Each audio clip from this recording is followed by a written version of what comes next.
Mi oficio es ser jardinero, a mí me encantan las flores.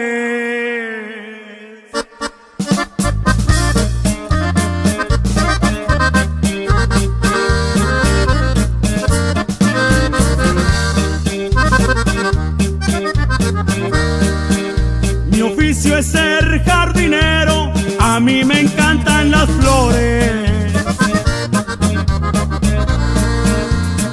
En mi tierra sinaloense nacen de muchos colores, entre todas las que existen estas son de las mejores.